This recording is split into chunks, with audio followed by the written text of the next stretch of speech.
US को पहले से ही थी बगावत की भनक। अमेरिकी स्पाई एजेंसियों को अंदाजा था, प्रिगोजिन पर थी अमेरिकी एजेंसियों की नजर। ये भी बात निकलकर सामने आई है कि खुफिया एजेंसियां इस बात को लेकर अलर्ट पर थी कि प्रिगोजिन बगावत कर सकते हैं। अमेरिकी एजेंसियों की नजर थी कि प्रिगोजिन बगावत कर सकते हैं। पहले से ही ये बात पता थी कि इस तरह से बागी सुर, इस तरह विद्रोह की आग भड़क सकती है। तो अगर ये विद्रोह की आग भड़की है और फिर उसके बाद यू टर्न लिया गया, प्रोफेसर राजन मैं आपके पास आ रही हूँ, अगर ये यू टर्न लिया जाए तो क्या गारंटी कि प्रिगोजिन फिर से इस तरह के तेवर नहीं दिखाएंगे, या फिर जो चेचन लड़ाके इतने गुस्से में भरे हुए हैं, पुतिन को तो सामंजस्य स्थापित करना पड़ेगा। जो प्राइवेट आर्मी है या फिर चेचन लड़ाकों को जो टास्क दिया जाएगा। देखिए, प्रिगोजिन के आर्मी में जो ज़्यादातर लोग थे, भले ही प्रिजनर्स थे, बैंडिट्स थे, रॉबर्स थे, लेकिन वो रशियन आदमी हैं, वो रशियन फोर्सेस हैं। तो अगर आप उन पे अटैक करते हैं नहीं थकावट, नहीं हेयर फॉल, त्वचा उजली चमकदार, एसिडिटी, पिंपल, सिर दर्द पे है तन्विशता असरदार, तन्विशता टैबलेट्स। तो ये मान के चलें कि वहाँ की जो आम जनता है, एक सिविल वार की स्थिति हो जाएगी। तो उसको आप अटैक बिल्कुल नहीं कर सकते। सिविल वार की स्थिति तो कल बिल्कुल दिखने लगी थी। तो मुझे लगता है कि ये बहुत ही मुश्किल समस्या है पुतिन के साथ। 23 साल के इतिहास में, मैं रूस को लगभग 2 दशकों से पढ़ा रहा हूँ, ये पुतिन का पहला सबसे बड़ा क्राइसिस है।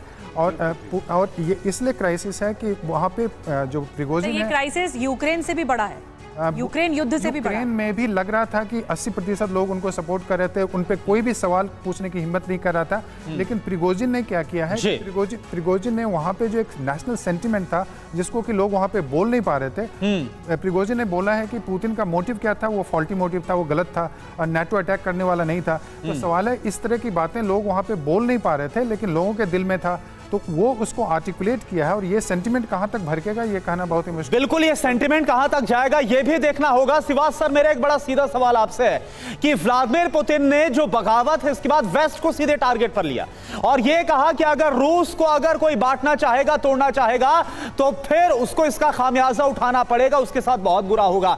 तो क्या ये पुतिन को लग रहा है, और क्या ऐसा हो सकता है कि बेलारूस जरूर चले गए हैं प्रिगोजिन, लेकिन वो वेस्ट का मोहरा बन सकते हैं? ऐसा हो सकता है क्या?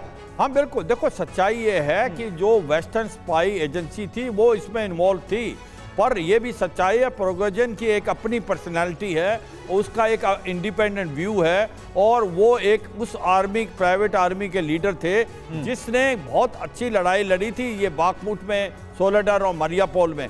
अब वो जाएंगे बेलारूस में, अब उनका क्या रोल होगा, क्या वो चुप रहेंगे, मुझे नहीं लगता, क्योंकि प्रिगोजिन एक बहुत ही इंपॉर्टेंट कड़ी है इस लड़ाई में।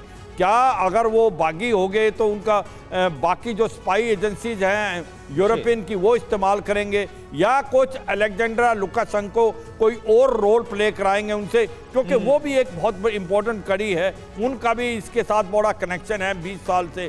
तो ये सच्चाई है, ये चीज़ें अभी क्लियर नहीं है, पर आने वाले टाइम में होंगी। मुझे एक चीज़ बड़ी इंपॉर्टेंट लगती है, जो बार बार पुतिन कल बता रहे थे, जिन्होंने बगावत की है, वो वो अपने आप को कवर कर रहे थे, मगर ये भी सच है प्रिगोजिन के साथ भी काफी तबका है रूस में। बिल्कुल, और यही वजह है कि प्रिगोजिन ने इतनी हिम्मत हिला देगा, प्रिगोजिन ने इतनी हिम्मत दिखाई और उसके बाद बड़ा कब्जा भी किया। रोस्तोव आर्मी हेडक्वार्टर, इन तमाम जगहों पर कब्जा किया गया।